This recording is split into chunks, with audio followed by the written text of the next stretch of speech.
Let's start with some indoor checks while the bosun lays out the pilot ladder for inspection. Let's see if the pilot ladder is certified. If you have a second pilot ladder, make sure that it is certified as well.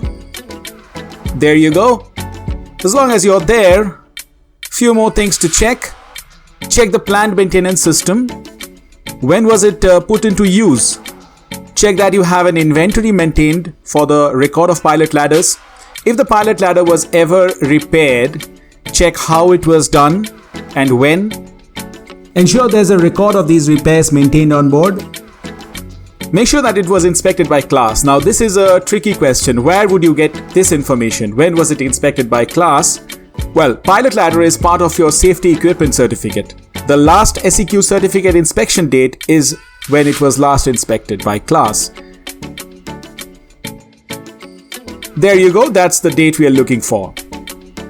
Now that we have finished the indoor checks, let's go on deck and inspect the ladder.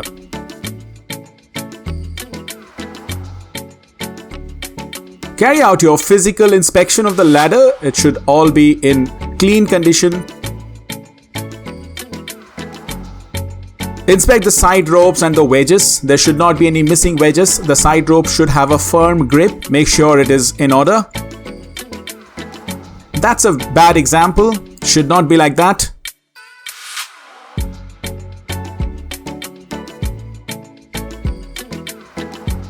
Let's inspect the steps now. The steps should be clean. They should not be painted. They should all have non-slip surface, including the rubber steps. Check the condition of the rubber steps, that they are not cracked. Once again, they should be clean, firmly fixed. Spacing should be even. Look at that, a broken and cracked step. Make sure you don't have that. That's a very shabby ladder which could come off at any point. Make sure that the sides of the ladder is permanently marked with heights along the length. There you can see 6 meters, 5 meters, 4 meters and so on. We're going to inspect the spreaders now. Check the condition of the spreaders. There should not be any cracks. Should be firmly fixed. Spacing should be even. Let me show you an example of a very, very badly fixed spreader that's really dangerous. So this is the marking which relates your ladder with the certificate. It should be clearly marked. The pad eyes on deck should be color coded with SWL, unlike this one which has no markings at all.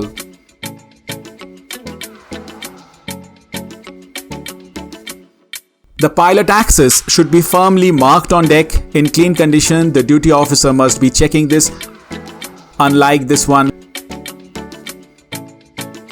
The pilot ladder must be marked with tags for easy identification with your PMS.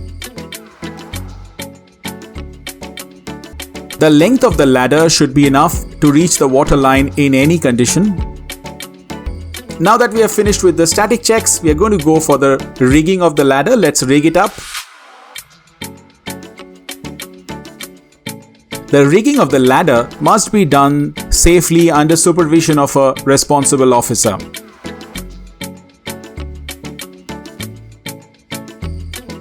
The ladder must be made fast on deck firmly using the pad eyes on deck.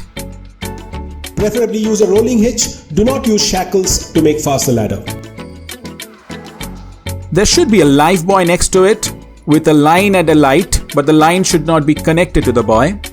It should be firmly resting on the ship side with all the steps touching the ship side. And the area should be free of discharges, allowing for at least 6 meters unobstructed ship side. Look at that ladder. It's a very poor rigging. None of the steps are touching the ship side.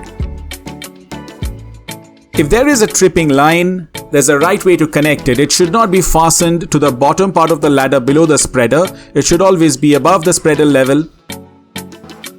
The illumination of the area should be adequate, which is usually provided by the deck lights, especially the searchlight on the bridge wings. People rigging should be wearing proper personal protective equipment, including safety harness, life jackets where necessary. The pilot ladder should be firmly fastened to the ship side. You can see there's a magnetic clip over here. There can be other system to fasten it. Especially when a combination ladder is rigged. That's a very, very wrongly rigged ladder that can come apart any moment. Now, the height above the waterline must be suited to the pilot's requirements, and it should never be touching the water. The pilot access should be checked by the duty officer after rigging. There should be a safe access for the pilot to come up. That's an example of a very, very unsafe access. It should not be this way. If you are connecting man ropes as required by the pilots, they should be between 28 to 32 mm Manila ropes only. Let's go for rigging a combination ladder and see what are the precautions to be taken over there. Now, if the freeboard of the ship is more than 9 meters, a combination ladder must be used. A single pilot ladder should not be used.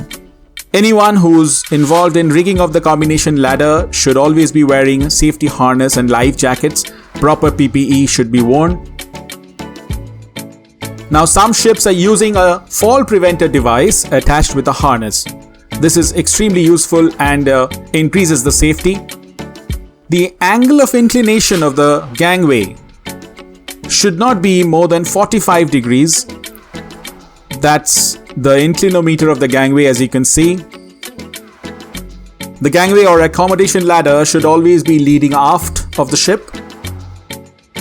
It should also be connected firmly, attached to the ship side.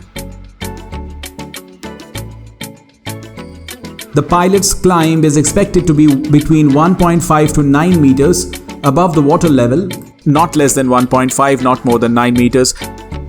Good communication between the pilot access point and the bridge is extremely crucial, and the pilot must be escorted to the bridge upon arrival.